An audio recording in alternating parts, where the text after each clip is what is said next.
ఈ అబ్బాయి వాళ్ళ గర్ల్ ఫ్రెండ్ సడన్ గా చాలా చిన్నగా అయిపోతుంది. ఆమెకి అన్నంలోని 2-3 మెతుకులతోనే కడుపు నిండిపోయేది. అప్పుడే సడన్ గా ఒక అమ్మాయి అక్కడికి రావడంతో ఇతను తన గర్ల్ ఫ్రెండ్ ని తన జేబులో దాచేసి తన ఇంటికి తీసుకొని వచ్చేస్తాడు. ఆ తర్వాత ఈమెకి స్నానం చేయించడానికి ఒక బౌల్లో వదులుతాడు. ఆ తర్వాత ఇతను ఒక చిన్న బాక్స్ ని బెడ్ లాగా రెడీ చేస్తాడు. ఆ తర్వాత ఈ అమ్మాయి తనకి ఆకలేస్తుంది అనడంతో ఇతను ఆమె కోసం ఫుడ్ తీసుకొని వస్తాడు. ఆమె ఫుడ్ తింటూ ఉంటే ఇతను తన హోంవర్క్ చేసుకుంటూ ఉంటాడు. ఆ తర్వాత ఈమె బుక్స్ పైకి వచ్చి ఇతని దగ్గరికి వచ్చి అక్కడే పడుకుంటుంది. తన గర్ల్ ఫ్రెండ్ ఎంత చిన్నగా క్యూట్ గా అయిపోవడంతో ఇతను ఆమెను చూస్తూ ఉండిపోతాడు. ఆ తర్వాత ఇతను స్కూల్ కి వెళ్లేటప్పుడు ఆ అమ్మాయితో ఎక్కడికి బయటికి వెళ్లొద్దు, ఎవ్వరూ నిన్ను చూడకుండా జాగ్రత్తగా ఉండు అని చెప్పి వెళ్లిపోతాడు.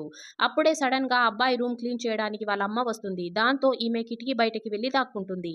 అమ్మ రూమ్ అంతా క్లీన్ చేసేసి కిటికీని క్లోజ్ చేసి వెళ్లిపోతుంది. దాంతో ఈ అమ్మాయి బయటే ఉండిపోతుంది. స్కూల్ నుంచి వచ్చిన ఈ అబ్బాయికి ఆ అమ్మాయి ఎక్కడ కనిపించకపోవడంతో చాలా టెన్షన్ పడి ఇల్లంతా వెతికేస్తూ ఉంటాడు. అప్పుడే కిటికీ దగ్గర ఏదో సౌండ్ రావడంతో ఇతను వెళ్లి చూస్తే అక్కడ అమ్మాయి ఉంటుంది. దాంతో ఇతను ఆమెని లోపలికి తీసుకుంటాడు. దాంతో ఏ ప్రాబ్లం వచ్చినా కూడా తనకి మెసేజ్ చేయమని చెప్పి ఇతను ఫోన్ ని ఇస్తాడు. ఈ అమ్మాయి దగ్గర వేసుకోవడానికి డ్రెస్సులు లేకపోవడంతో ఇతను తన కోసం ఒక డ్రెస్ ని రెడీ చేస్తాడు. కానీ ఆ డ్రెస్ ఆమెకి చాలా టైట్ గా ఉంటుంది. దాంతో ఈ అమ్మాయి తన ఇంటికి వెళ్లి తన బొమ్మ బట్టల్ని తీసుకొని రావడానికి వెళ్తుంది. ఆ తర్వాత ఈమె ఎంతో కష్టపడి తన రూమ్ వరకు చేరుకుంటుంది. ఆ తర్వాత ఈమె తన బొమ్మ బట్టలన్నీ తన బ్యాగ్ లో సర్దుకుంటుంది. అప్పుడే సడన్ గా ఈమె ఇంట్లోకి ఒక దొంగ దూరుతుంది.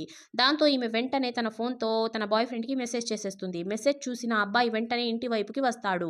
అప్పటికే దొంగ ఈమె రూమ్ లోకి వచ్చేస్తుంది. దాంతో ఈమె ఒక బొమ్మలాగా నిలబడుతుంది. దొంగకి కొంచెం డౌట్ వచ్చి ఈ అమ్మాయి వైపుకి వెళ్తూ ఉంటే అప్పుడే ఈమెకి తన బాయ్ ఫ్రెండ్ ఫోన్ చేసి కిందకి రమ్మని పిలుస్తాడు. ఈ అబ్బాయి పరిగెత్తుకుంటూ వస్తూ ఫోన్ కి పదే పదే రింగ్ చేస్తూ ఉంటాడు.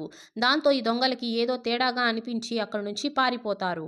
ఆ తర్వాత ఇతను తన గర్ల్ ఫ్రెండ్ ని వెతుక్కుంటూ లోపలికి వెళ్తాడు. తన గర్ల్ ఫ్రెండ్ సేఫ్ గా ఉండడం చూసి ఇతను ఎంతగానో ఆనందిస్తాడు. Please subscribe.